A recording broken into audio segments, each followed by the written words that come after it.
What is going on YouTube? It's your boy Trey the Sensei, and thank you guys for coming back to yet another Tekken video. I just want to apologize for being away for a little bit, for being kind of mysterious, not uploading videos. I had personal things going on and I had to deal with my new job. But anyway, we're here to talk about Tekken 8. We're not here to talk about life stories. Ladies and gentlemen, there is a subscriber named Joshua who asked me a cool question. And first of all, Joshua from the Philippines, man. Shout out to the Philippines. He asked me what characters do I want to see in Tekken 8 that were not in Tekken 7. And we gotta talk about it because this topic is absolutely interesting. There's a lot of things I gotta say. I'm not ranking none of the characters from 1 through whatever, or you know, from the best to the lowest. This has nothing to do with ranking at all. This is just my preference. All right, so let's talk about it. Number 1, we have to go with Chrissy Montero. Now, the reason why I'm saying Chrissy Montero, she's my favorite character of all time in Tekken. If you guys are new to the channel, now you know that she's my favorite character of all time. But we have to talk about the facts, and we need to talk about the discussion of how she can be an improvement if she returns to Tekken 8. So let's start with the basics here. Chrissy was trained by Eddie, and Eddie was trained by Chrissy's grandfather while Eddie was in prison. If Chrissy doesn't return in Tekken 8, then what's the point of her creation in the first place? We're just wasting time on her. We're wasting minutes on her, right? What was the purpose of her being trained by the Capoeira legend Eddie? What was the whole point of that, if she doesn't return to Tekken 8? Right? I believe Chrissy should be in Tekken 8 to represent her grandfather's death and win the tournament for him. While Eddie is focused on finding Kazuya, Chrissy can be focused on doing something else. We have to talk about that. I think that it should be said that the Grandmaster had to have a closer relationship to Chrissy, since that is Chrissy's grandfather. Like, I get it that Eddie Gordo was in prison and this man basically saved his life by teaching him the beautiful Brazilian art Capoeira, but come on. Eddie's not related to his Grandmaster. Chrissy's related to the Grandmaster. We gotta talk about the stories here. For God's sake, Chrissy is always annoyingly chasing Eddie when he doesn't want to be involved with her. Like, if you see the Tekken Tag Tournament 2 ending, you see that Eddie is leaving on the train and Chrissy is just trying to find him. Where's Eddie? Where's Eddie? Even in her first ending in Tekken 4. What does she do after she wins the Iron Fist Tournament 4? She goes out there, looks out in the crowd, and tries to find Eddie, and guess who's out there? You guessed it, Eddie Gordo. Why is she always finding him? And then she slaps him in the face in Tekken 6 because Eddie didn't do a good enough job to secure the bag by trusting Jin. Chrissy deserves her own storyline, man. Something has to change. If Eddie and Chrissy are both in Tekken 8, I think they both should have different yet similar moves, right? Because we don't want clones anymore. I think that's what Harada and Makamuri are focusing on. I think they don't want no clones anymore. So I'm not here to say that's confirmed or not confirmed. What they're talking about, the base roster, it seems like we're not going to have any clone, which I'm definitely fine with, right? Since Harada and Makamuri confirmed that they are focusing on each character's personality, they can make Chrissy's personality brighter than what it really is. She's shiny. Her personality is nothing but positive vibration. Positive vibration is what Chrissy has in her personality. When you see her, she's always smiling. She's angelic. She's energized. That needs to be more detailed if she comes into Tekken 8. She's like a flower that blossoms on a beautiful spring day. That's what Chrissy Montero is. Could you imagine how great Chrissy would look on the new Unreal Engine 5? Oh my goodness. Number 2, you guys knew this was coming. We gotta talk about Bruce Irvin, man. I love the fact that Bruce Irvin says, "I'm your worst nightmare," but I have something to say about that. I'll tell you what my worst nightmare is. My worst nightmare is not seeing Bruce make an appearance in Tekken since Tekken 6. Where the heck has Bruce Irvin been? I get it that the events from Tekken 4 through Tekken 8 is only 1 year. I get that. But the last time we heard of Bruce was when he was in Tekken 6 to capture Jin to win the Bond money that Kazuya has set. Ever since his disappearance, he's been sadly replaced by Josie in Tekken 7. Like, what are you doing? Wait, what, Sensei? You're not gonna say Fakaram? Okay guys, hold on, because I knew you guys were going to ask that question. Let me explain something. I'm not going to say Fakaram replaced him 100% because Fakaram is confirmed as a Muay Thai fighter and Bruce Irvin is confirmed as a kickboxer now. Harada did confirm that, but I do have to agree with other Tekken fans by saying that Fakaram did slightly replace him in some aspects, like the storyline. Why is it that Fakaram and Bruce Irvin have a similar storyline? You gotta think about it. Fakaram was in the tournament and the owners of that tournament wanted Fakaram to lose in Thailand. It was a Thailand tournament. They wanted him to lose, to ask if he could lose, so that way they can win a lot of money. That's the same thing that happened to Bruce Irvin, which cost him to almost be assassinated while he was on that plane back to America. You guys didn't know that, I bet. Well, now you know. Okay, but since Harada did decide that Bruce Irvin is the official kickboxer, and he chose to do that because Muay Thai isn't popular in the US, this means that Bruce Irvin does have a chance of making a comeback in Tekken 8, a huge chance, right? Also, Bruce Irvin is from the hood in New York where Tekken 8 takes place, and you guys know I say that all the time. He is from the hood. I'm not saying that to sound cool. Who wants to sound cool by talking about the hood? I don't. I'm from the hood. Who cares? But in his story, he's from the hood of New York, and there's hoods in New York, and that's where Bruce Irvin is. He's from the hood, bro. Like, what do you want me to say? He's not from the suburbs, right? At this point, it would be disrespectful if Bruce Irvin wasn't in Tekken 8. Come on now. What is Tekken without Bruce, bro? Bruce Irvin is fast and powerful at the same time. He has one of the most annoying pokes in Tekken history. His back two is super deadly if he used that at the right time. Okay, his back two is absolutely crucial. I also noticed that Josie stole his wild crouch 4. I knew that move looked familiar. I mean, that move does a lot of damage, right? But Josie, please give that move back to Bruce. You're not slick. We all know where you got that move from. Also, Bruce is a certified badass. The guy literally gives no chicken at all.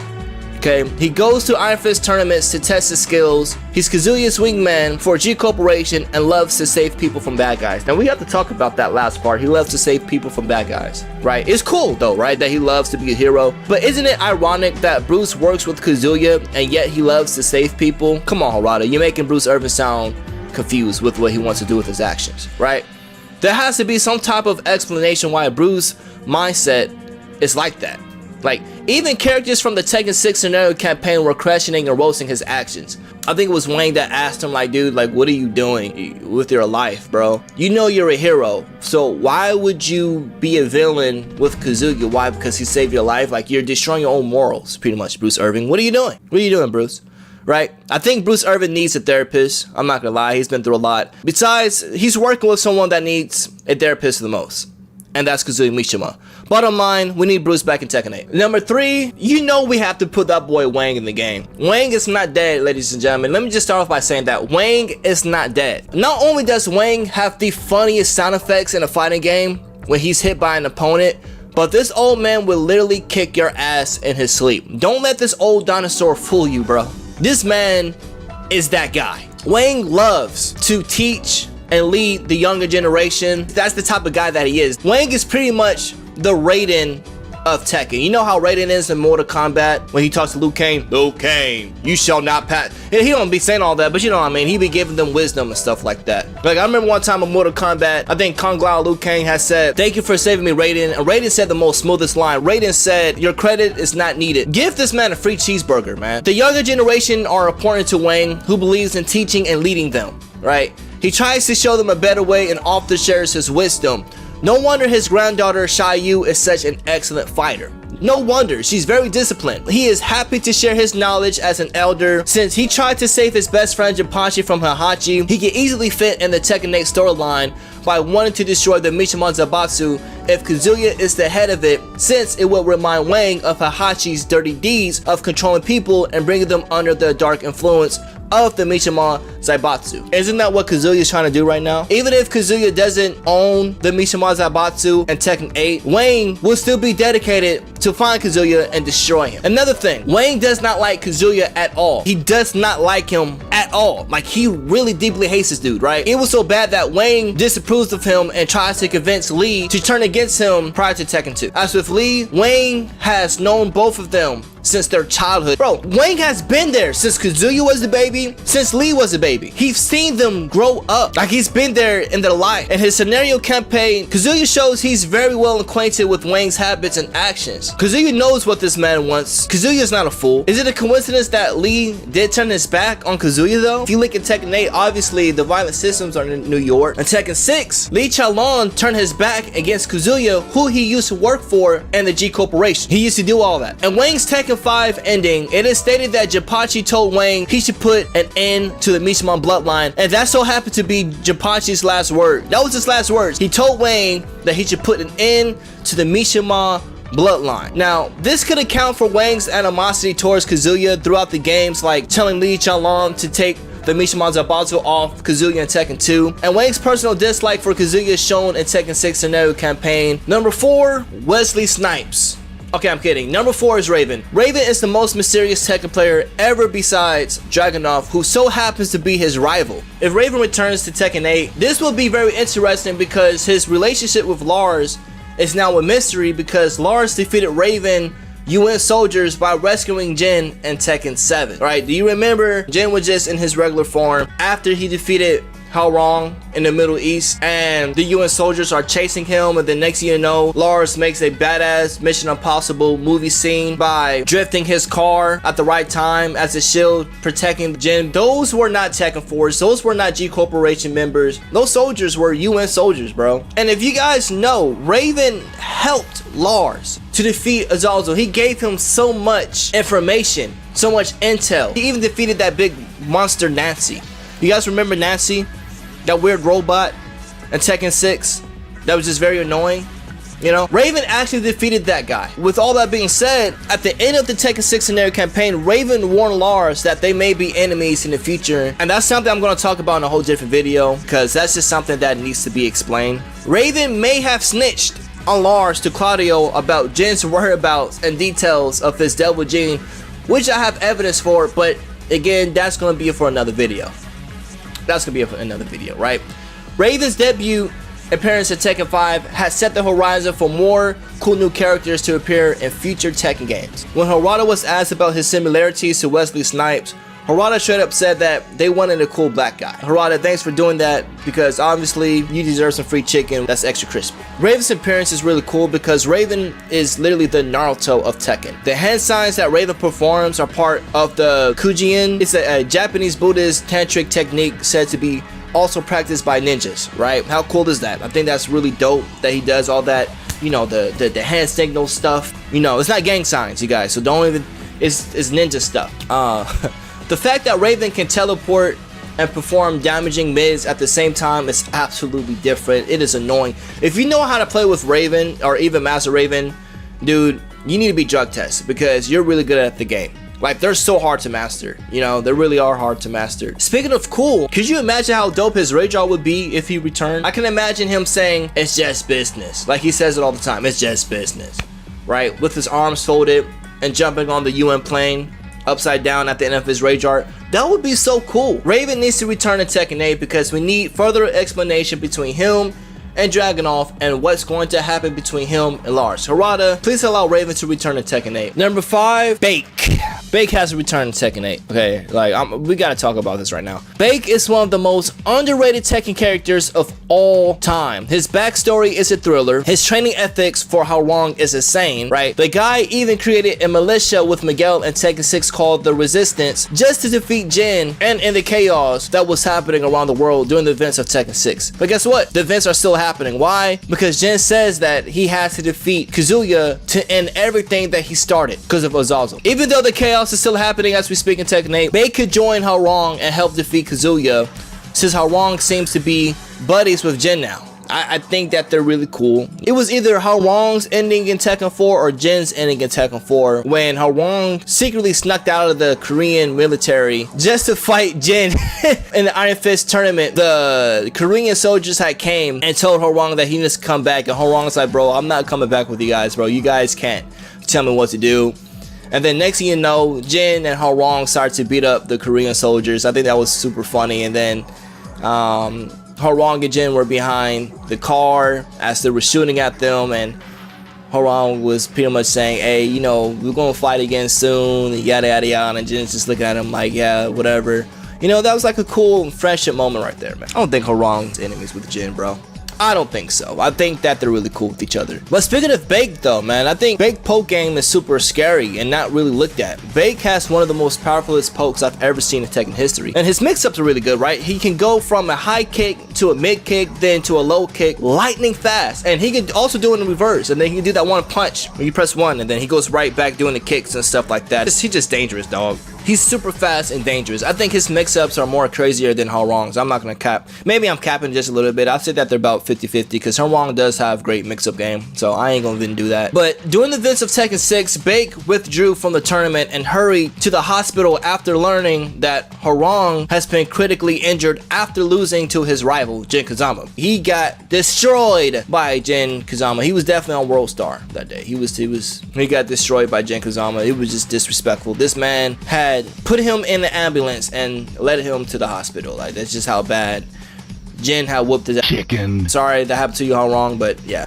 Anyway, since Baek was training himself while he was training Hwoarang after his recovery, does this mean that Baek will have the chance to make a comeback in Tekken 8? Because what will be the point of him training himself if he's not going to fight again? Remember that Tekken 4 through Tekken 8 only takes 1 year. Just remember that. All of those events from Tekken 4 through Tekken 8 took 1 year. So you mean to tell me that the next year Baek is just too old to fight all of a sudden? No. Bring it back in Tekken 8, man. I know he still got some gas left in his tank.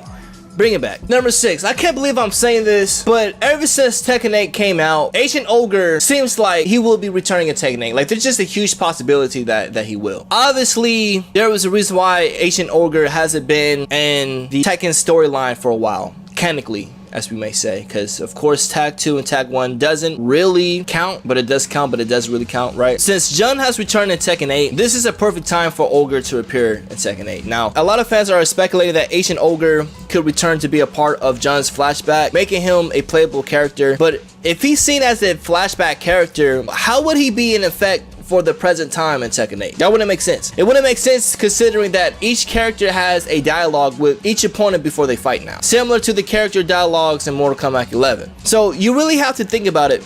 You really have to think about why Ogre could make a comeback in Tekken 8 without including him as a flashback character. That's like making Heihachi returning in Tekken 8, even though it was confirmed by Harada that Heihachi is dead. Like, what would be the point? What would be the point? Hey, Heihachi's dead, but he's in Tekken 8. So what his ending gonna be? Him dying again? From Kazuya punching him in the heart? Like, come on, bro. Come on. Come on. That doesn't make any sense. But, you know, there could be more than one Ogre. Considering that, you know, considering what was shown in Ancient Ogre's scary ending of multiple Ogres in Tekken Tag Tournament 2. Like I said before, Tekken Tag 1 and Tekken Tag 2 are non-canon, but it has been confirmed that some of the stories in those titles are canon. So Harada has the power to actually make something that was once not canon and make it canon. There was a lot of theories I had between Ogre being resurrected or being used, right? But I don't think he's gonna be resurrected. You know, there could be a possible way that he is resurrected somehow, some way. But the first two people that comes to mind when we talk about resurrection or just using him would be Claudio and Kazuya, right? You know, because both of them are just savages, right?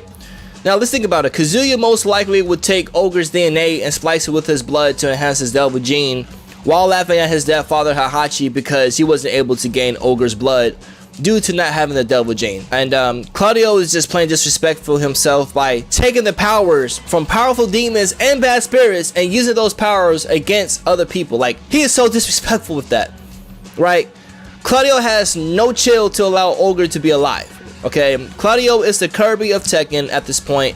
Overall, it would be most likely up to Dragunov or someone else that would surprise us. Number 7, we have to go with Michelle. I would love to see Michelle return to Tekken 8 because she has a lot to do with Ogre, right? Since Jun is in Tekken 8 after disappearing because of Ogre, you know, Michelle also can have a huge chance in returning in Tekken 8 due to her disappearance from Ogre.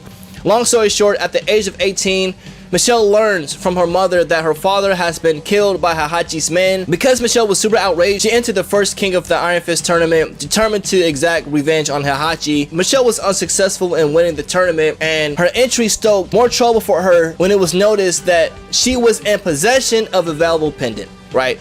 Something which was sought by Kanemitsu, an ex-Manji clan member at the time, and Heihachi himself, and later his son Kazuya. Alright, that valuable pendant, ladies and gentlemen, ended up being an amulet which was responsible for the awakening the god of fighting Ogre. I'm thinking about making a video about this subject, because it's making Ogre's possible return more interesting. Could this amulet be stolen by Kazuya, Claudio, or Dragunov? I don't know. We don't know about that. It would be cool seeing Michelle make a return to Tekken 8. She's a fun player to play with. She's also very attractive. Michelle can add some depth in the Tekken 8 storyline. I know she could, man.